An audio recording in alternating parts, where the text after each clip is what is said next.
यदि आप ब्रह्मचर्य नहीं हैं तो आप में स्वाभाविक ये कमियां जागृत होंगी जो अध्यात्म में चलने ही नहीं देंगी। ब्रह्मचर्यहीन के लक्षण, जिन्होंने ब्रह्मचर्य का नाश किया है, अपने आप जांच लेना। उसके अंदर बार बार काम पीड़ा जागृत होगी, उसका विचार कामाशक्त होगा, पहला लक्षण।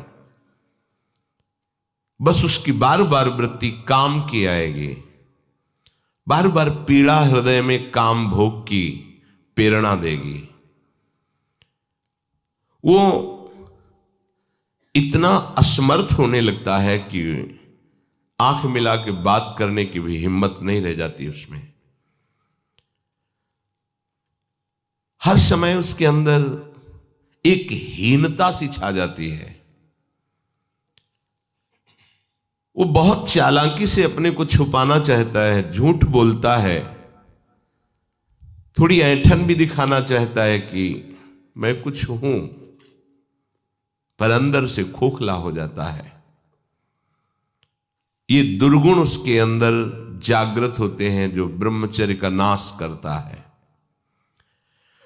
उसके चेहरे में प्रसन्नता कभी झलक ही नहीं सकती, दुखी व उदास, जो ब्रह्मचर्य का नाश करता है। देखने से इस बदसूरत नजर आने लगेगा, चाहे जितना गोरा हो, चाहे जितना ऊपर से चिकनाहट लगाए हो, लेकिन उसके कपोल और नेत्र बदसूरत होंगे। चिकनाहट से मतलब नहीं है, एक आकर्षण होता है भागवतिक, वो उसमें नहीं होगा। स्वभाव बड़ा ही रुक्ष होगा, कड़ुआ होगा, बहुत ही हल्के स्वभाव का आदमी होगा। विश्वसनीय तो हो ही नहीं सकता, कामी पुरुष विश्वसनीय नहीं होता। वो कभी भी बदल सकता है, उसमें क्षमता नहीं है एक बात पर टिके रहने की। वो कसम खाए तो भी बहुत शीघ्र अपनी कसम तोड़ देगा। स्वभाव में कभी उसकी प्रसन्नता नहीं होगी, स्वभाव उसका चिड़चिड़ा बन जाएगा।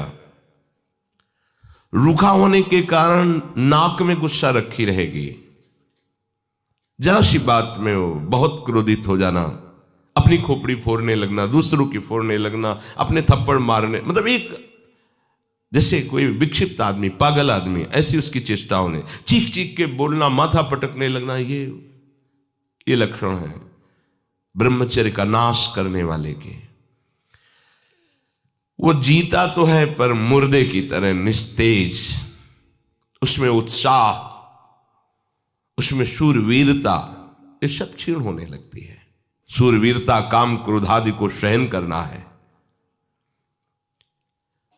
उसके कपोल में हल्के हल्के से सांवले दाग प्रकट होने लगते हैं, एक झुर्री सी पड़ने लगती है। ये वीरनाश का लक्षण है।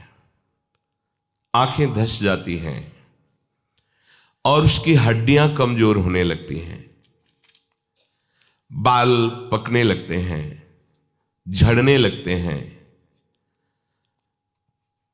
वीर भगवान के द्वारा दी हुई वो शक्ति है जिससे भगवत प्राप्ति में बहुत सहयोग होता है। ये जानबूझकर ऐसी क्रिया करते हैं जिससे वीरपात हो। रोग न रहते हुए भी इनको बहुत सी पीड़ाएं स्वाभाविक प्रारंभ हो जाती हैं। जर्जर, दुर्बल, भागवतिक कामों में निरुत्साह, भजन करना, परिक्रमा करना, समय से उठना, समय, ये सब उत्साहहीन होते हैं। थोड़ा भी परिश्रम या मेहनत करने पर हांफने लगना, थक जाना, दैनिक दिनचर्या बिल्कुल ठीक ना होना, चित्त में बहुत सी कुचिंताएं बढ़ जाना, थोड़े से डर की बात आते ही हृदय में ऐसी धड़कन होने लगना, भयभीत होने जाना, थोड़ा सा दुख एक पहाड़ जैसा लगना, थोड़ा सा भय ऐसा लगना कि अब क्या होगा, घबराहट पैदा हो जाना, बार बार भूख लगना, पर वो भूख पचाने वाली नहीं होती, वीर नाश करने वाले को बार बार खाने की इच्छा होती है क्योंकि उसका लीवर खराब हो रहा है। ये अच्छा लक्षण नहीं बार बार भूख लगना कि बहुत बढ़िया लीवर काम कर रहा है, नहीं, अंदर कब्ज बन रही है, लीवर डाउन हो रहा है और आपको बार बार भूख ले रही। ये झूठ में फंसाया जा रहा है, ये झूठी भूख है जो तुम्हारा रोगों का घर बनेगी। उसकी जठराग्नि मंद पड़ जाती है, भोजन ठीक से पचता नहीं, मलबद्धता हो जाती, कब्जियत हो जाती है, परिणाम में बवासीर आदि कई तरह के रोग प्रकट हो जाते हैं। या तो नींद नहीं आने लगेगी या फिर ऐसी आएगी कि घंटों मतलब 8-10 घंटे सोए फिर भी उठे फिर भी आलस्य प्रमाद ये बना रहेगा। आंखों में हर समय भारीपन बना रहेगा, बिना किसी चेष्टा के रात्रि में स्वप्न दोष हो जाएगा, वीरपात हो जाएगा। ये उसके लक्षण है जो जानबूझकर ब्रह्मचर्य का नाश करता है। वीर का इतना पतला हो जाना कि लघुशंका के लिए जोर करने पर वीर निकल जाना बहुत बड़ी हानि है। नए नए बच्चों में जब उनसे प्रश्न करते हैं कि आपके दर्शन से ऐसा महसूस होता है आप कोई गलत चेष्टा करते हैं, तो वो कहते हैं अब नहीं करता, लेकिन पहले जब आपसे मिला नहीं था तब होती थी, लेकिन लक्षण तो अब भी प्रकट हो रहे हैं। तो कहते वो स्वाभाविक वीरपात हो जाता है, स्वप्न दोष में भी और लघु शंका में भी। इसका कारण है आपने बहुत ही गलत आचरण किए हैं। ये जो हस्त मैथुन आदि क्रियाएं हैं इनके द्वारा पूरा का पूरा आपका जीवन नष्ट हो जाता है। इसे खिलवाड़ मत समझो। चाहे गृहस्थी में भी जाना हो तो खिलवाड़ मत करो। आप गृहस्थी लायक नहीं रह जाएंगे। आप जो गृहस्थ धर्म में संतानोत्पत्ति क्रिया है आप उसके लायक नहीं रह जाएंगे, आप में योग्यता नहीं रह जाएगी। इसलिए सावधान। परमार्थ में चलना है तो अत्यंत आवश्यकता ही है ब्रह्मचर्य की, पर गृहस्थ में चलने के लिए भी ब्रह्मचर्य की आवश्यकता है। जहां वो पेशाब करने के लिए जोर लगाते हैं तो वीर स्खलित होने लगता है थोड़ी थोड़ी मात्रा में। यह हस्त मैथुन करने वालों का प्रधान चिन्ह है। इसका परिणाम यहां तक हो सकता है कि पुरुषत्व का नाश होकर नपुंसकता आ सकती है। हाथ पैरों के जोड़ पर बिना किसी कारण के दर्द होना, कमर में, गांठ में, जहां संधियां हैं, अस्थियों का जोड़ है, वहां दर्द होने लगना, सर में जरा भी विचार करने पर दर्द पैदा हो जाना, किसी विषय पर विचार कर या मंत्र में ध्यान कर तो सर में दर्द होने लगना, हाथ पैरों में शिथिलता आने लगना, दिमाग में एक सनसनी पैदा हो जाना, कानों से शाय शाय शब्द सुनाई देने लगना, नाटक, उपन्यास और गंदी बातें, अश्लील चित्र देखने में बड़ी रुचि हो जाना। सावधान होकर श्रवण करें। भगवत मार्ग के उपासक हैं, कुछ उपासकों में जो बाहर अनुशासनहीन होकर के रह रहे हैं और उनके पास स्मार्ट मोबाइल क्या कहते हैं वो है, तो वो लोग कभी ऐसी गलती ना करें, सर्च करके ऐसे दृश्य ना देखें, नहीं तो तुम्हारा ऐसा नाश होगा कि तुम इस बात को किसी भी साधन से पूर्ण नहीं कर पाओगे। एक बार मछली की क्रीड़ा देखने पर शौभरी जैसे महात्मा कामासक्त हो जाते हैं। एक बार वैश्या के साथ ऐसा कृत्य देख करके अजामिल जैसा संयमी ब्राह्मण भ्रष्ट वैश्यागामी बन सकता है। और आप देश विदेश की ऐसी गंदी फिल्में, गंदी बातें देखकर आप अपने को संयमी रख सकते हैं?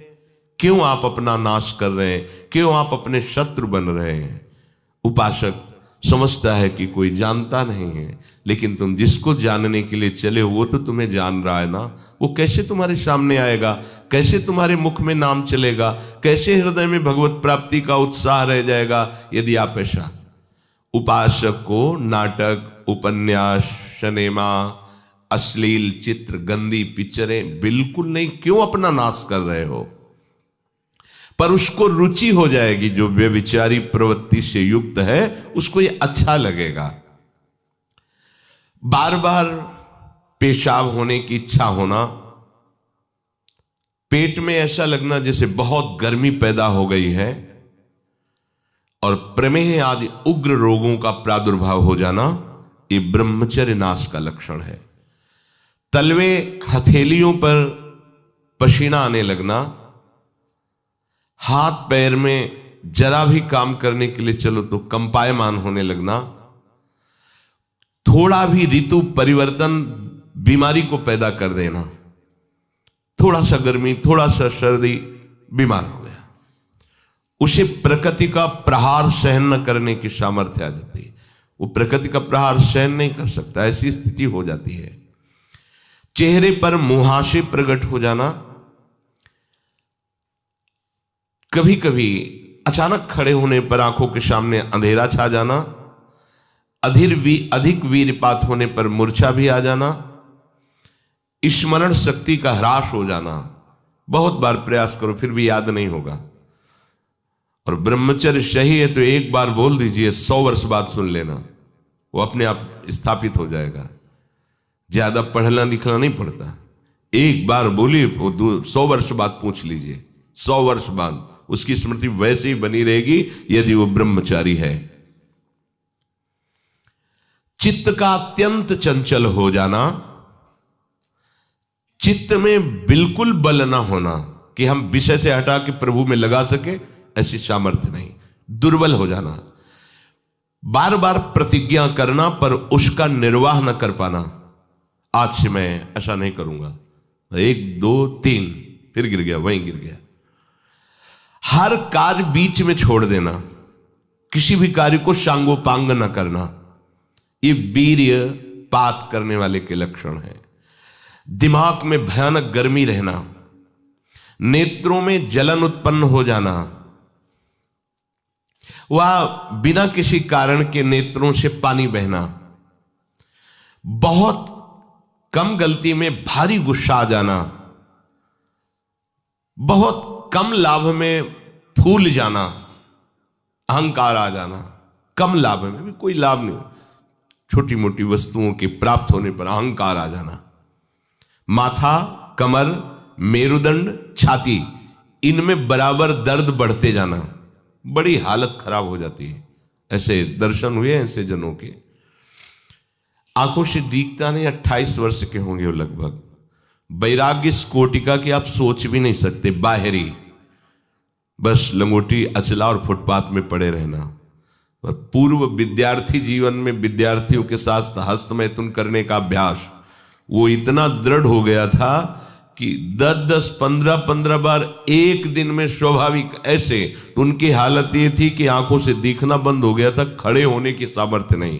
तो हितधाम में एकांत में मिलके कहा था कि आपका जो ब्रह्मचर्य का प्रवचन सुना और हमें तो ऐसा लगा कि शायद आप उपाय बता सकते हो। तो हम कहा हमारे पास कोई, हम आयुर्वेदाचार्य है नहीं, और दूसरी बात है कि ये चीज आपके हाथ में है, अगर आप नहीं रोकते हैं तो आपको ऐसी दशा में पहुंचा देगा ये क्रिया कि आप किसी काबिल नहीं रह जाएंगे। रीढ़ की हड्डी कमजोर हो जाती है और उसमें सीधे बैठने की सामर्थ्य खत्म हो जाती है, वो झुकाव ऐसे, वो झुक करके ही ऐसे बैठना। वीरपात करने वाले के मसूड़े में फूलना, मुख से दुर्गंध आना, शरीर का पसीना दुर्गंध युक्त होना, ये वीरवान के यहां से दुर्गंध नहीं आ सकती। जो वीरवान अर्थात जो ब्रह्मचारी है उसके यहां से दुर्गंध, उसके मुख से दुर्गंध नहीं आएगी, भले कुल्ला करे या ना करे, ये वीर में सामर्थ होती है। नाक के साइड में यहां कालिमा आ जाना, फिर वो कालिमा धीरे धीरे कपोलों में बढ़ते जाना, ये वीर्य नाश का लक्षण है। वीर्य नाश से उदर लंबा होना, पेट बढ़ना शुरू हो जाता है, आंतें बढ़ना शुरू हो जाती है, उसकी वाणी में मृदुता नष्ट हो जाती है, कर्कशता रुक्षता आ जाती है, उसका स्वभाव अप्रिय बन जाता है, छाती की हड्डियां दिखने लगती हैं, वो ना तो लोक में ना परलोक में किसी भी कार्य में उत्साह करने लायक नहीं रह जाता। वो जरा सी भी बात में बहुत बड़ा अपने को अपमानित होना समझता है। ये वीरपात से उसके अंदर दोष प्रकट हो जाते हैं।